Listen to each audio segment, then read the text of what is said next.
Assalamualaikum warahmatullahi wabarakatuh. Perkenalkan, nama saya Syarifah Yunus dengan NIM 0306192100.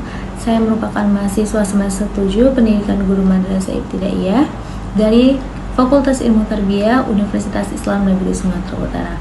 Nah, adapun di sini saya merupakan perwakilan dari kelompok 3 bersama dua rekan saya, ada Dede Alwina Sipahutar dan Dwi Yanti Pratiwi, akan menjelaskan mengenai landasan bimbingan konseling filosofis dan psikologis yang diampu oleh Bapak Ahmad Syarkawi Nasution MPD. Untuk penjelasan lebih lanjutnya, simak video berikut ini. Baiklah, saya sebagai pemateri pertama akan menjelaskan mengenai landasan filosofis. Landasan filosofis merupakan landasan yang dapat memberikan arahan dan pemahaman khususnya bagi konselor dalam melaksanakan setiap kegiatan bimbingan dan konseling yang bisa dipertanggungjawabkan, baik itu secara logis, etis, maupun estetis. Nah, landasan filosofis dalam pelaksanaan bimbingan dan konseling cenderung berkenaan dengan pertanyaan-pertanyaan filosofis tentang hakikat manusia. Tanpa memahami filsafat tentang manusia, pelaksanaan layanan bimbingan dan konseling akan menjadi tidak optimal hasilnya. Oleh karena itu, setiap pelaksana layanan bimbingan dan konseling harus memperhatikan landasan filosofis secara sungguh-sungguh. Menurut Prayitno, mendeskripsikan tentang hakikat manusia yakni sebagai berikut. Yang pertama, manusia adalah makhluk rasional yang mampu berpikir dan menggunakan ilmu untuk meningkatkan perkembangan dirinya. Yang kedua, manusia dapat belajar mengatasi masalah-masalah yang dihadapinya apabila dia terus berusaha memanfaatkan kemampuan yang ada pada dirinya. Yang ketiga, manusia berusaha terus-menerus mengembangkan dan menjadikan dirinya sendiri, khususnya melalui pendidikan. Yang keempat, manusia dilahirkan dengan potensi untuk menjadi lebih baik dan buruk. Hidup berarti upaya untuk mewujudkan kebaikan dan menghindari atau setidak-tidaknya mengontrol keburukan. Yang kelima, manusia memiliki dimensi fisik, psikologis, dan spiritual yang harus dikaji secara mendalam. Nah, dengan memahami hakikat manusia tersebut, maka setiap upaya dari bimbingan dan konseling diharapkan tidak akan menyimpang dari hakikat tentang manusia itu sendiri. Seorang konselor dalam berinteraksi dengan kliennya harus mampu melihat dan memperlakukan kliennya sebagai sosok utuh manusia dengan berbagai dimensinya. Maka dari itu, solusi yang ditawarkan juga tidak akan bertentangan dengan nilai, budaya, dan keyakinan umat manusia dari kliennya tersebut. Menurut Baharudin Al-Habsyi, bahwasannya dalam pelaksanaan layanan bimbingan dan konseling tidak hanya melihat hakikat manusia semata, tetapi juga turut memperhatikan hakikat komunikasi, hakikat kelompok, hakikat keluarga, hakikat karir, hakikat perkembangan, hakikat cinta, sistem nilai, dan etika. Berbagai hakikat ini sebagai landasan filosofis dalam pelaksanaan layanan bimbingan dan konseling, sehingga diharapkan dari proses yang dilakukan, klien benar-benar mendapatkan alternatif solusi dari masalah yang sedang mereka alami. Landasan filosofi akan menghantarkan konselor kepada pelayanan yang lebih mantap dan kemampuan dalam menganalisis permasalahan yang sesungguhnya. Dengan demikian, upaya yang bersifat kuratif akan lebih mudah didapatkan. Baiklah, saya Dede Alwina Sipahutar akan melanjutkan materi tentang landasan psikologis. Menurut Gibson and Michel, ilmu psikologis memiliki kontribusi yang besar terhadap bangunan pengetahuan keilmuan. Bimbingan konseling terutama dari bidang psikologis pendidikan beserta kajian-kajian teori belajar, pertumbuhan dan perkembangan manusia dan implikasinya bagi lingkup pendidikan. Landasan psikologis mengemukakan beberapa hal pokok yang mempunyai pengaruh terhadap pelayanan bimbingan dan konseling, yaitu tentang tingkah laku, motif dan motivasi, pembawaan dan lingkungan perkembangan, dan tugas-tugas perkembangan belajar dan pengetahuan dan kepribadian. Landasan psikologis merupakan landasan yang dapat memberikan pemahaman bagi konselor tentang perilaku generasi muda yang menjadi sasaran layanan. Hal ini sejalan dengan ungkapan yang disampaikan bahwa dalam melaksanakan bimbingan konseling akan ada banyak paradigma yang harus diperhatikan oleh konselor. seperti paradigma medis, organis, sistem, relasional, kontekstual, dan psikologis. Landasan psikologis merupakan salah satu bagian yang terpenting untuk dibahas dalam bimbingan dan konseling. Hal ini didasari bahwa setiap individu bersifat dinamis dan berada dalam proses pengembangan landasan psikologis, berkaitan erat dengan proses perkembangan manusia yang sifatnya unik berbeda dari individu lain. Dalam perkembangannya memiliki interaksi dan dinamika dalam lingkungan serta senantiasa mengalami berbagai perubahan dalam sikap dan tingkah lakunya.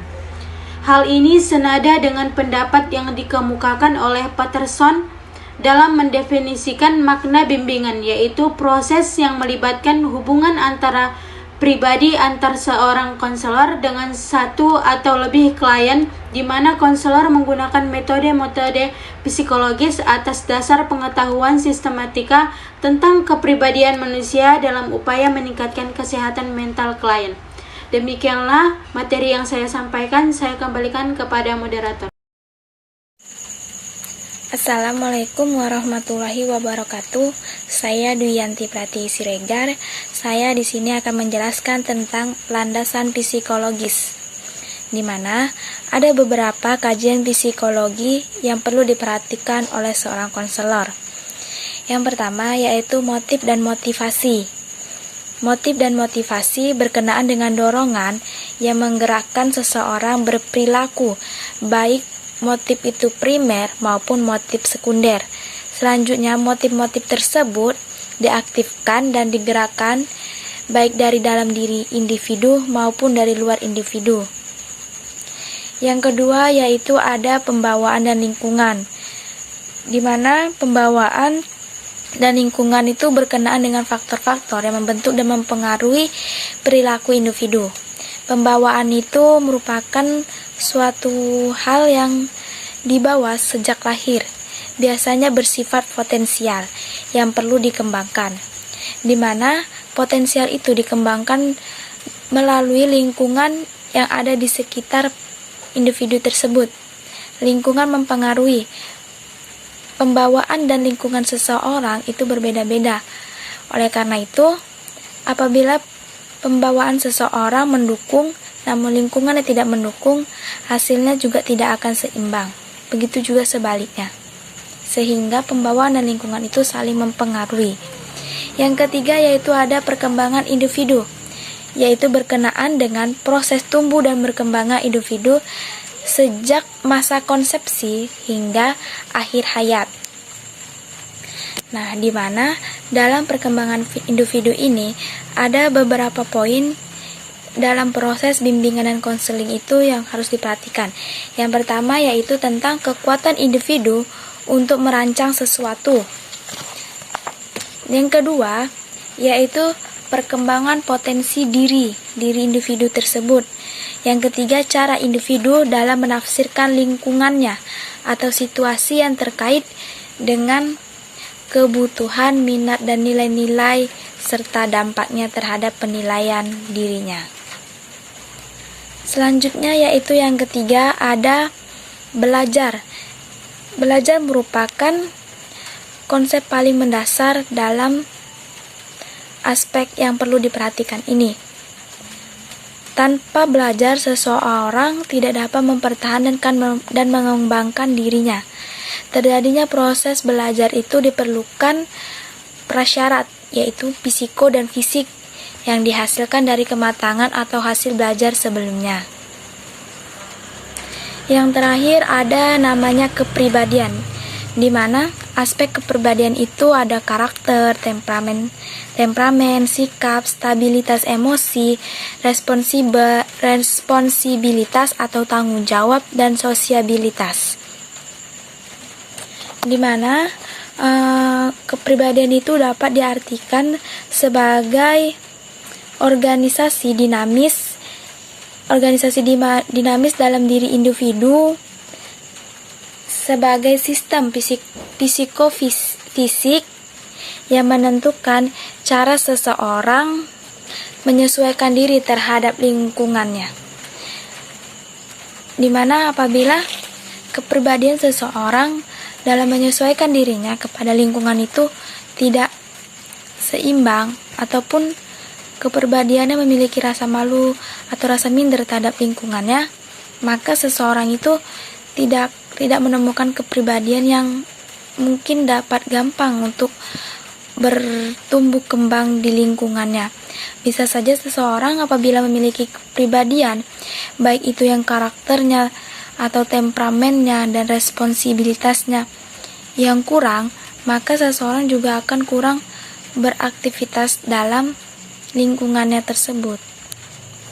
Misalnya karakter itu tentang bagaimana seseorang memegang pendirian pada lingkungannya itu.